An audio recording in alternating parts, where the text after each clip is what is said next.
우리 하나님 말씀 에베소서 6장 1절로 4절 말씀입니다. 신약성경 316면 에베소서 6장 1절로 4절 하나님 말씀 한 절씩 교독하시겠습니다.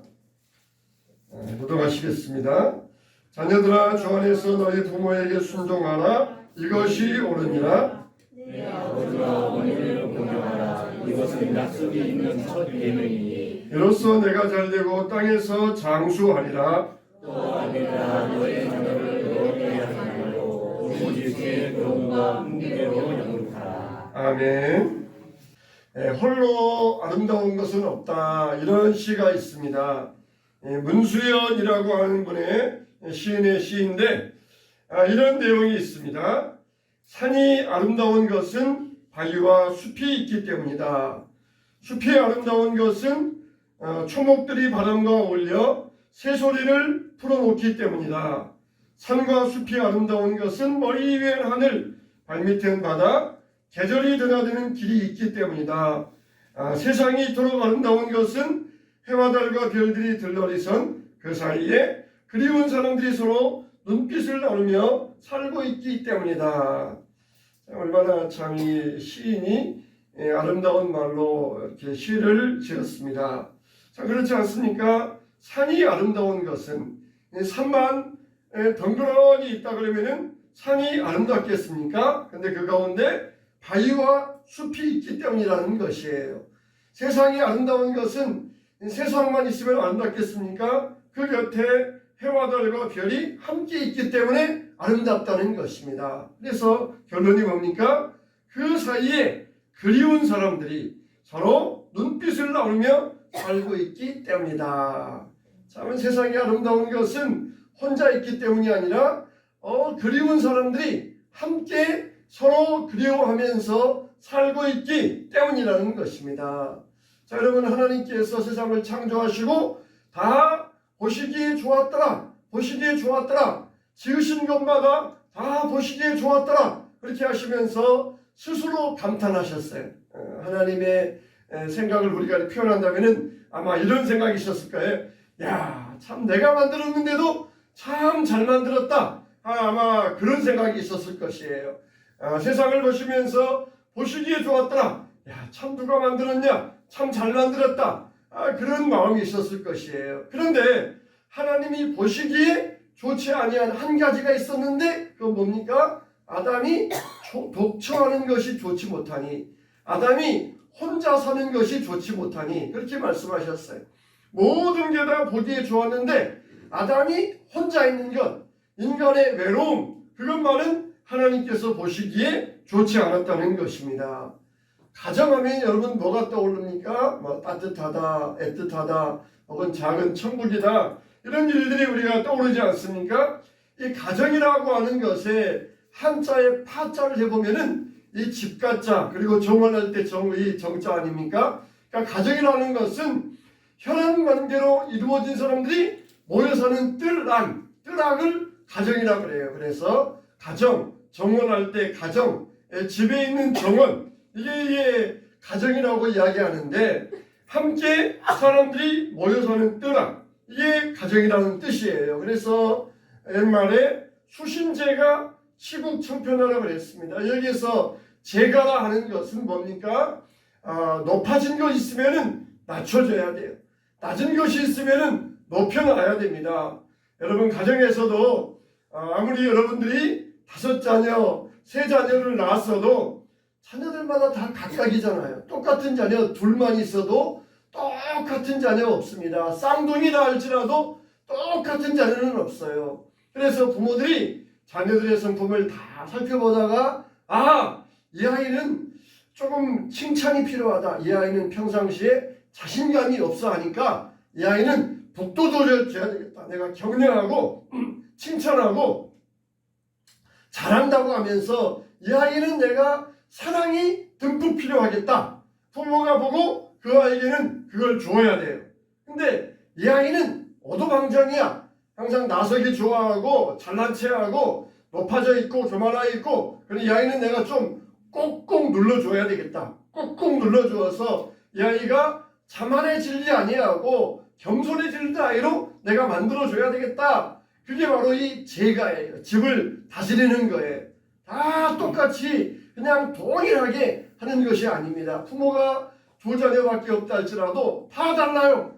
남자가 다르고 여자가 다르고 형제가 다르고 쌍둥이가 다르고 다 다르니까 이 아이를 각자의 성격과 형편에 따라서 이 아이를 내가 적절하게 균형 잡아 주어야 되겠다. 그게 바로 집안을 다스리는 것이에요. 무조건 그냥 이놈 하면서 꼼짝 못하게 하는 그런 제가가 아닙니다. 적절하게 자녀들의 성품을 따라서 잘 다루어주고 북돋워주고 격려해주고 또 교만하려 하면은 내리 눌러주고 그렇게 하면서 다스려주는 게 이게 제가라고 하는 것이에요. 그래서 가정이 건강해야 사회가 건강할 수 있습니다. 정말 가정이 따뜻해야 사회가 온전하고 따뜻해질 수가 있어요.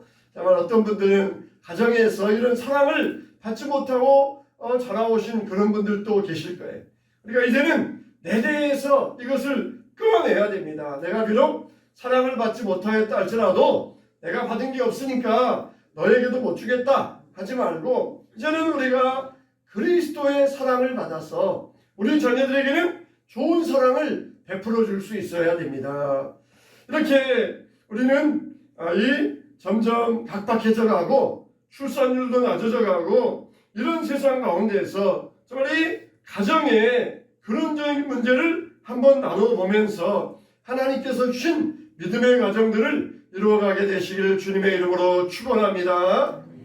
하나님께서 아담에게 동물들의 이름을 지어보라 그러셨어요. 그게 왜 그러셨겠습니까? 야, 동물들은 보니까 다 짝이 있더라. 암컷이 있고 수컷이 있더라. 근데 왜 나는 혼자일까? 이걸 깨닫게 하시려고 아담으로 하여금 동물들의 이름을 짓게 하셨어요. 하나님께서 아담을 딱 세워놓으시고 그 앞에 동물들이 암수로 짝지어가지고 지나가게 하셨어요. 그러면 아담이 동물들의 모양 또 동물들이 하는 그 행동 이걸 보면서 그 동물들에게 맞는 이름을 딱 지어준 것이에요. 그런데 하나님께서 왜 자기에게는 짝이 없는가? 이걸 깨닫게 하시려고 아담에게 동물들의 이름을 짓게 하셨던 것입니다. 그래서 아담이 이제 피곤해서 잠든 사이에 아담이 아마 동물의 이름을 지어주니까 아마 피곤했던 모양이에요. 꼭 우리가 육체 노동만 해야 피곤한 거 아니잖아요. 정신적인 노동도 굉장히 피곤합니다. 아담이 이걸 하면서 아마 머릿속으로 굉장히 생각하면서 정신적인 노동이 굉장히 피곤했던 모양이에요. 그래서 아담이 깊이 잠든 사이에 하나님께서 아담의 갈비뼈를 취하여서 하와를 만들어 주셨다라고 했어요. 여러분, 하나님께서 얼마든지 하와도 여자도 얼마든지 흙으로 만드실 수 있습니다. 근데 왜 어렵게 이 갈빗대에 손을 집어넣으셔가지고 갈빗대를 꺼내셔가지고 아담에게서 여자를 만들어 주셨겠습니까? 그것은 바로 아담은 자기 몸에서 일부를 가지고 지은 하와를 보면서 이 여자는 바로 나 자신이다.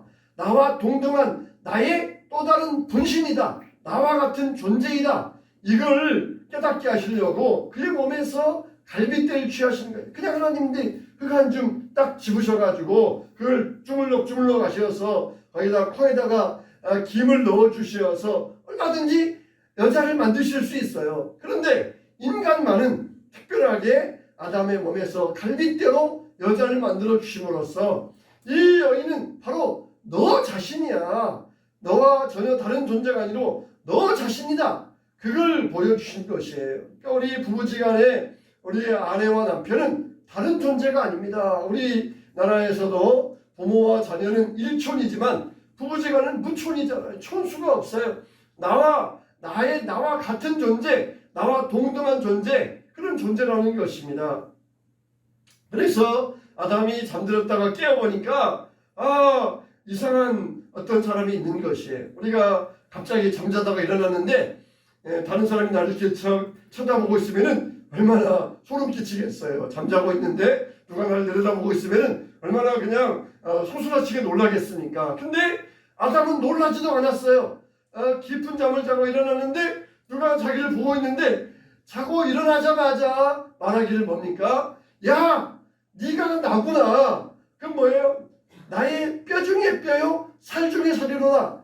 야, 네가 나구나. 왜 이제야 나타났느냐? 너를 여자라 하리라. 그렇게 이야기했다는 것이에요. 그냥 얼마나 친숙했던지 네가 나다. 너가 나구나. 내가 나의 뼈 중에 뼈다. 나의 살 중에 살이로다. 그러면서 이 감탄사를 노래 불렀던 것이에요. 기쁨의 노래. 그러면서 너를 여자라 하리라. 하나님께서 동등한 존재로서 돕는 배필로서 만들어 주셨어요. 여기에서 돕는 배필이라 우리가 옆에서 도와준다. 운전수가 있고 조수가 있다. 그러면은 운전수가 주고 조수는 뭐 부다. 그렇게 여기에서 돕는 자가 아니에요. 뭐 도와주는 사람이다. 조수 노릇한다. 식당 노릇한다. 거기에서 말하는 것이 아닙니다. 도와준다는 것은 더 힘이 있기 때문에 도와준다는 것이에요. 부모가 자녀를 어떻게 합니까? 도와주잖아요. 그런 것처럼 돕는 배필이라 이 말은 그냥 옆에서 조수 노릇하는 돕는다는 것이 아니라 더 힘이 있기 때문에 지혜 있기 때문에 도와준다는 것입니다. 지혜 있기 때문에 도와준다는 것이에요.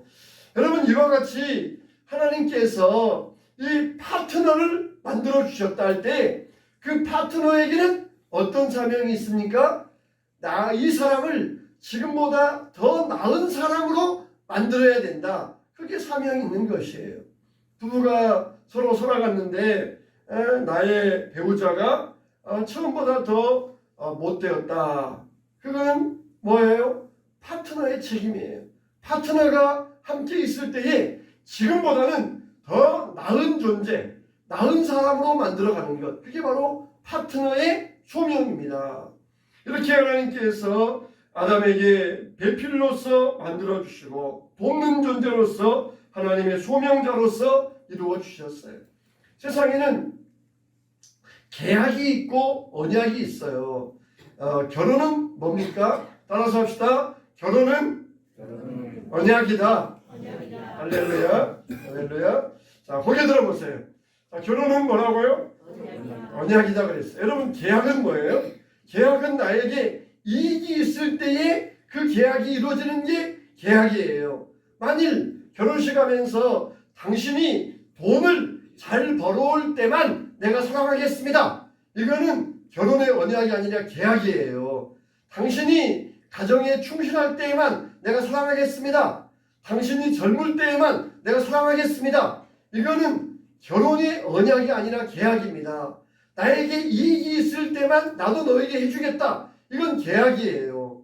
그런데 언약은 뭡니까? 언약이라고 하는 것은 죽기까지, 죽음이 우리를 갈아놓을 때까지, 뭐 검은 머리 팥불이 되도록, 뭐 병들었을 때나 건강할 때나, 이거는 조건이 없어요. 항상 어느 때든지 돈을 잘 벌어올 때나 못 벌어올 때나, 이건 조건이 계약이 없어요. 여기 이 제약이 없어요. 그렇기 때문에 결혼은 언약이라고 하는 것이에요. 언약이라는 계약적으로 네가 해주면은 나도 해주겠다. 이건 계약입니다. 네가 나에게 이익을 주면은 나도 너에게 이익을 주겠다. 이건 계약이에요. 결혼은 계약이 아닙니다. 결혼은 하나님 안에서 이루어진 언약이라는 것입니다. 하나님께서 이렇게 아담과 하와를 결혼시켜 놓으시고 언약 가운데 서로 죽음이 갈라놓기까지 사랑할지라 하면서 두 부부를 맺어주셨단 말입니다. 그러면서 동산 중앙에는 생명나무를 주셨어요. 동산 중앙에는 선악을 알게 하는 나무도 있었지만 생명나무도 있었어요. 그 생명나무 그 실과를 따먹고 아담과 하와가 영생하도록 만들어 주셨습니다.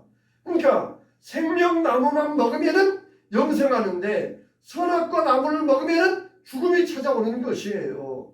우리가 생명나무를 먹으면서 영생을 누려야 되는데 선악과 열매를 취하지 않아야 되는데 여기에서 중요한 건 뭐니까? 동산 중앙에 있는 생명나무가 중요한 것이에요. 여러분에게도 생명나무가 있습니다. 할렐루야. 할렐루야.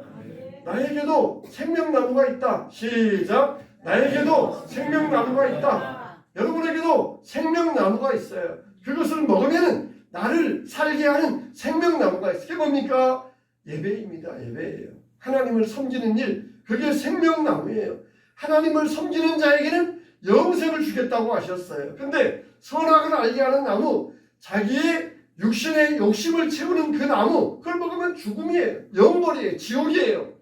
하나님을 섬기며 사는 자들은 영생이 있습니다. 동산 중앙에 생명나무의 열매, 또 선악을 하는 열매, 네가 선택하라는 것이에요. 영생을 누릴 것이냐, 영벌 가운데 빠질 것이냐, 네가 선택하라는 것이에요.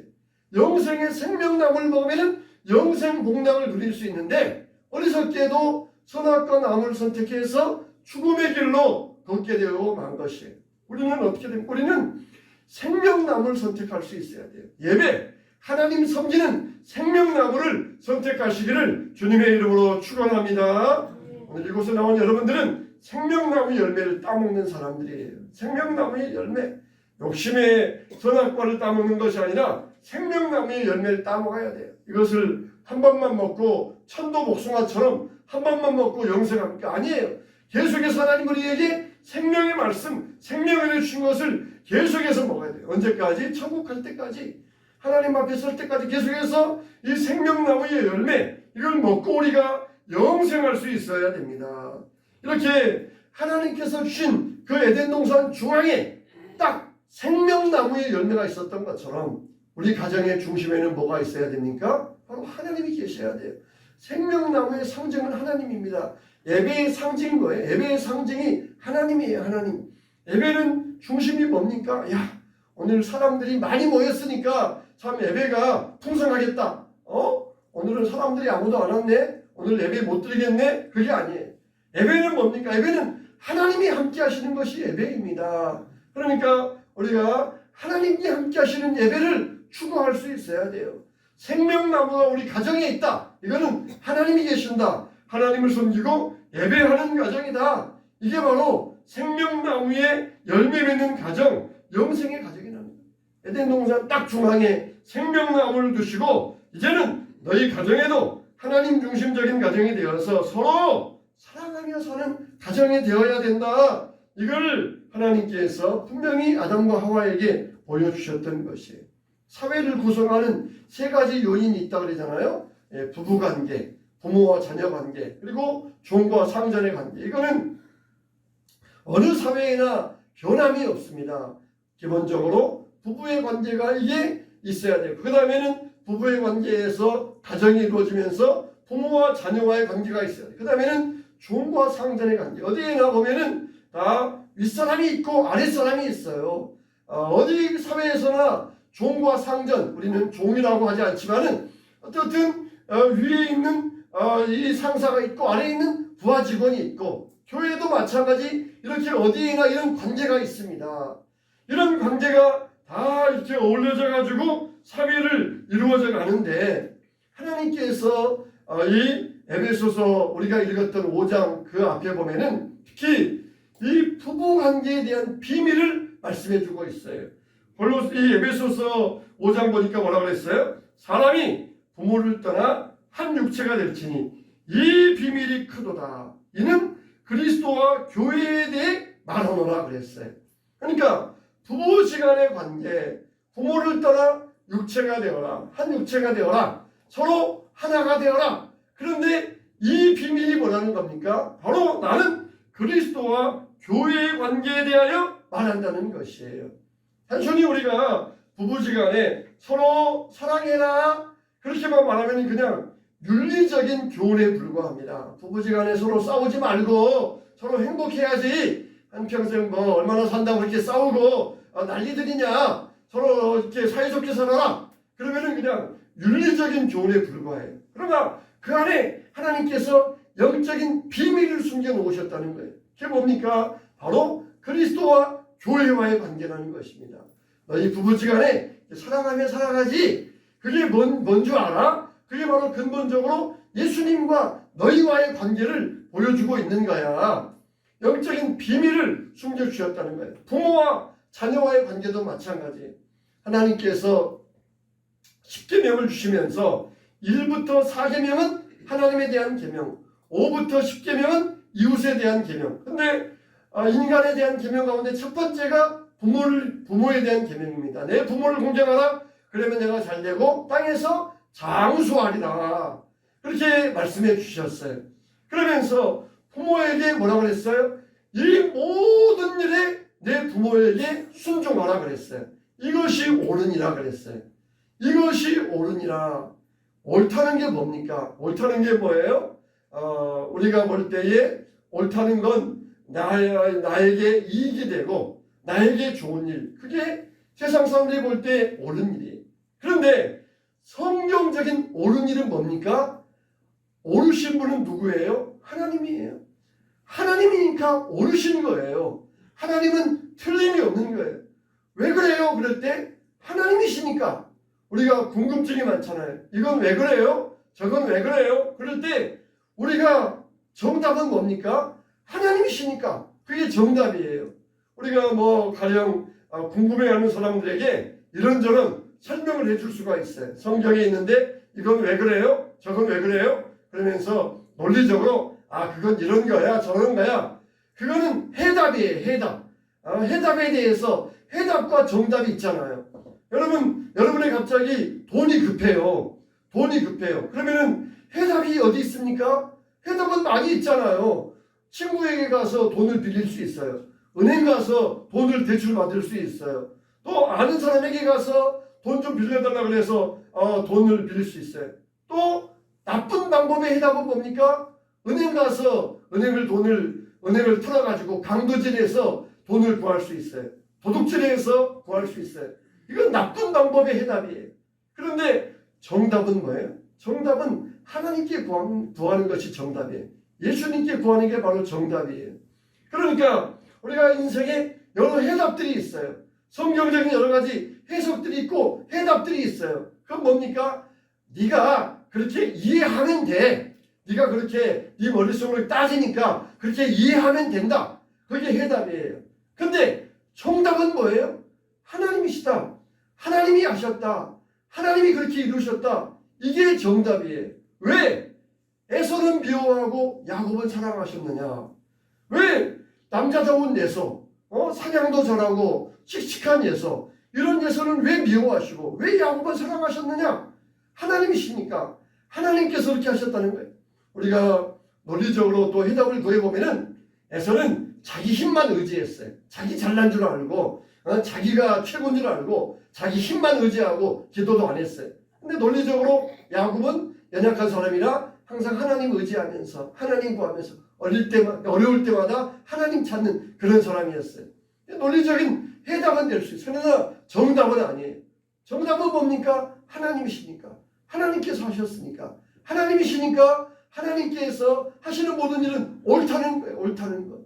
세상에 잘난 사람, 똑똑한 사람, 뛰어난 사람 많이 있는데 왜 저같이 부족한 사람을 세워서 하나님이 일꾼 삼으셨습니까? 네가 그래도 어렸을 때부터 교회 잘 다니고 그래서 내가 너를 세운 거야. 그건 해답이에요. 정답은 뭐예요? 정답은 하나님이니까. 하나님께서 하셨다는 것이에요. 우리는 이 정답의 인생이 되어야 됩니다. 네가 착하니까, 네가 온유하니까, 그러면은 그 사람이 성격이 나빠지면은 그 사람은 하나님께서 버리신다는 것입니까? 아니에요. 하나님께서 우리를 하나님께서 하셨다는 게 그게 옳다는 것이에요. 그러니까 우리가 어떤 일이 잘 되면은 하나님이 나를 사랑하셔서 내가 잘 되는 모양이다. 그러다가 어떤 일이 잘 안 되면은 하나님이 나를 미워하시고 나를 버리신 모양이다. 그런 식으로 우리가 오락가락하면 안 돼요. 오락가락하면은 우리가 오락가락합니다. 일이 잘 될 때는 하나님이 사랑하신다. 공부도 안 되고 그러면은 하나님이 나를 별로 그렇게 좋게 여기지 않으신 모양이다. 오락가락하면 안 돼요. 하나님이니까 오르시는 거예요. 하나님께. 내 부모를 공경하라? 왜 그래요? 이것이 옳으니라. 하나님께서 그렇게 하시라고 하셨기 때문에 그것이 옳다는 것입니다. 하나님께서 그 안에 뭘 숨겨놓으셨어요?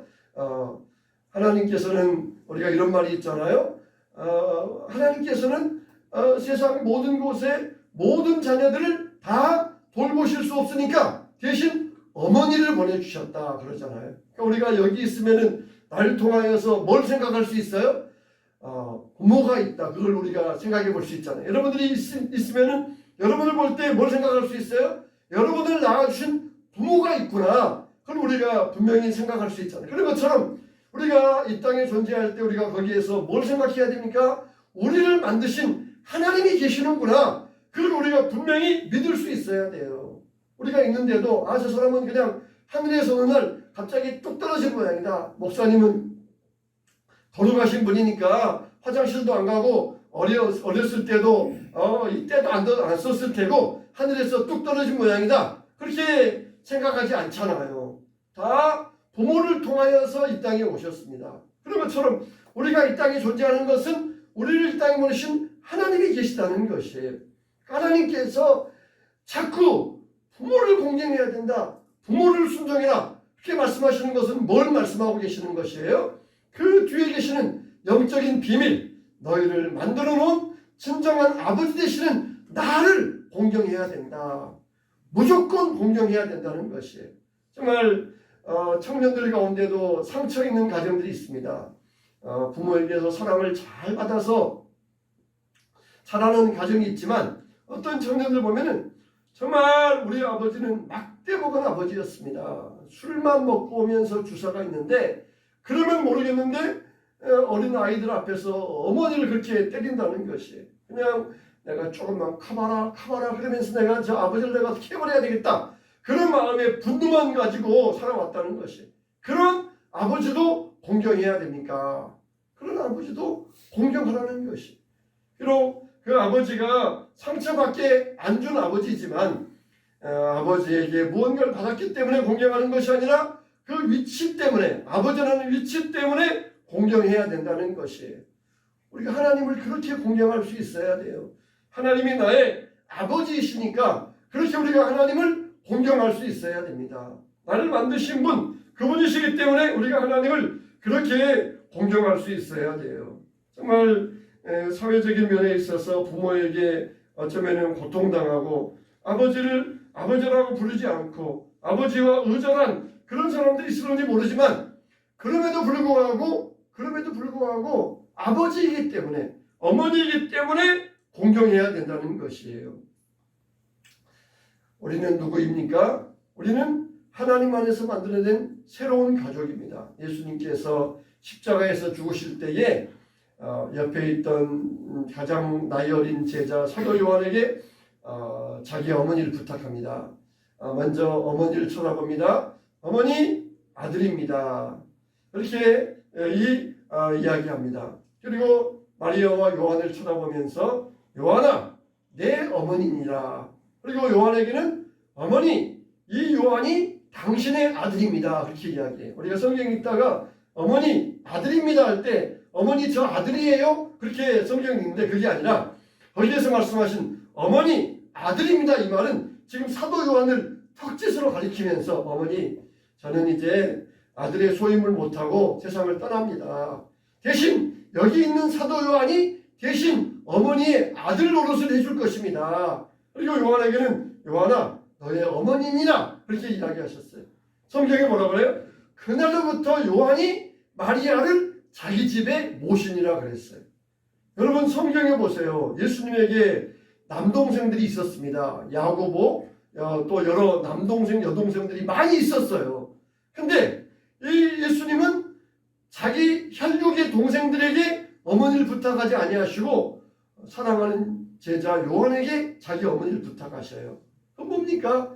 십자가 위에서 이제는 우리는 이제 새로운 가족이 되었다. 예수님의 보는 우리는 새 가족이 되었다. 그걸 정식으로 선포하신 거예요. 이제는 혈육이 아니라는 것입니다. 예수님께서 말씀 증거하실 때에 예수님의 어머니와 동생들이 문 밖에 와 섰습니다. 그때 예수님 어머니와 동생들이 문 밖에 있습니다. 그래서 예수님이 뭐라고 하셔요? 누가 내 어머니며 내 형제며 자매냐? 여기 있는 사람들이 바로 내 어머니며 모친이니라. 얼마나 참 마리아와 동생들이 서운했겠어요. 그러나 예수님은 분명하게 이제 새로운 영적인 가족을 선포하신 것입니다. 영적인 가족, 이걸 선포하시는 것이 우리에게 있어서는 혈육의 가족보다 새롭게 이루어진 믿음의 가족이 더 중요하다는 것이에요. 누가 내 어머니며 내 형제며 자매냐? 사도 요한에게 육신의 동생들이 있지만 제껴두고 새로운 영적인 가족을 맡겨주시면서 이제는 너희가 새로운 영적의 관계를 이걸 더 이루어가면서 더 이것을 중히 여기고 살아가야 된다. 이걸 우리에게 분명히 보여주신 것이에요. 우리 교회 안에 있는 우리는 누구입니까? 다 부모요, 형제요, 자매가 되는 것이에요. 부모가 되고 형제요, 자매가 되는 것이에요. 형님이 되고 누님이 되고 언니가 되고 동생이 되고 다 이런 영적인 가족이 되는 것이에요. 자, 이렇게 하나님은 우리에게 이와 같이 새로운 영적인 가족을 이루어 주시면서 우리를 하나 되게 만들어 주셨어요. 자녀를 뭐라 그랬어요? 자녀는 여호와의 기업이라고 그랬습니다. 옛날 성경에 보면은 여호와께서 주신 기업이요 그랬는데 현재 성경에는 여호와의 기업이라고 그랬어요.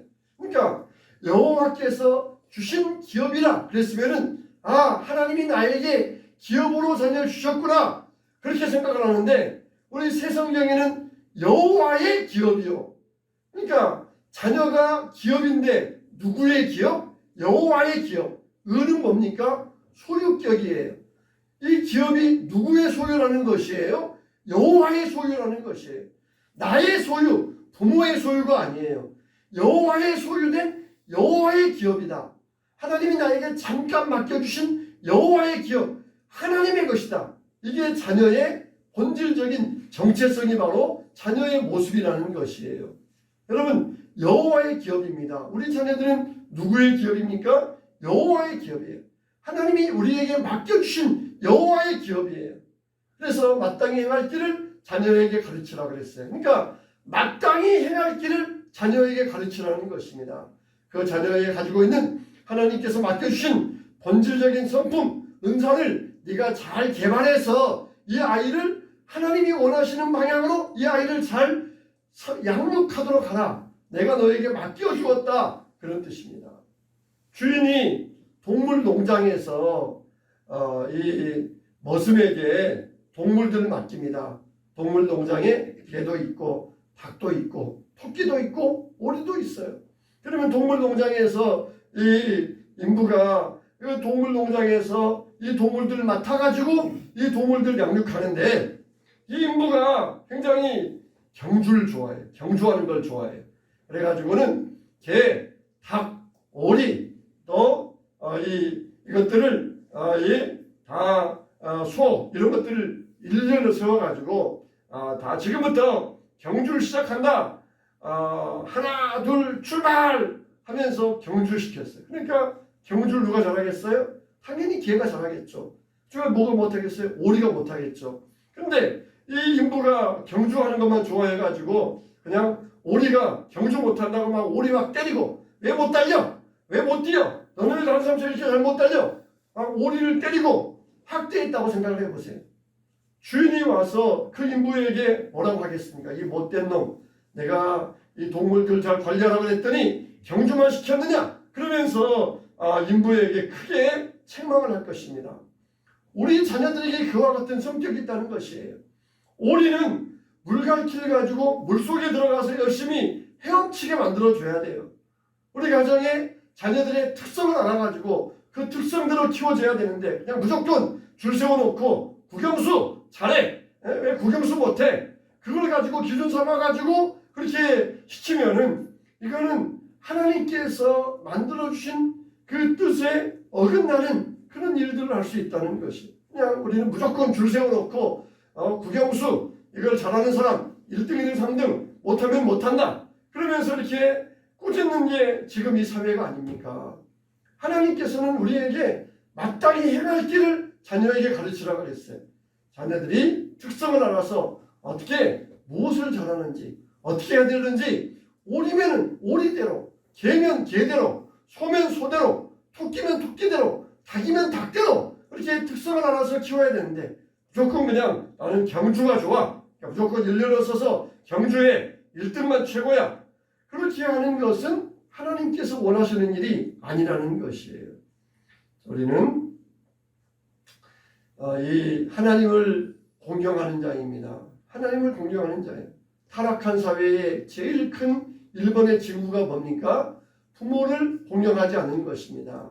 그리고 아담이 최초의 타락이 무엇이었습니까? 하나님을 공경하지 아니하고 하나님 말씀을 순종하지 아니하고 선악과를 따먹는 것, 이게 바로 아담의 최초의 죄예요. 하나님께서 이 사회를 건전하게 이루기 위하여서 내 부모를 공경하라, 이것이 옳으니라, 이렇게 말씀하시면서 우리가 궁극적으로는 영적인 비밀 안에서 하나님을 섬기고 하나님을 공경하면서 영적인 새 가족으로서 우리 자녀는 여호와의 기업으로서 하나님을 섬길 믿음의 가정을 이룰 것을 우리에게 말씀하여 주시고 명령하여 주셨습니다. 오늘 또 우리가 영적인 가족을 이루었습니다. 우리는 다 여호와의 기업입니다. 하나님께서 우리의 영적인 가족 안에서 서로 사랑하며 공경하며 살아갈 때에 하나님께서 여러분의 가정을 기뻐하시고 우리 가정을 기뻐하시고 축복하여 주실 줄로 믿습니다.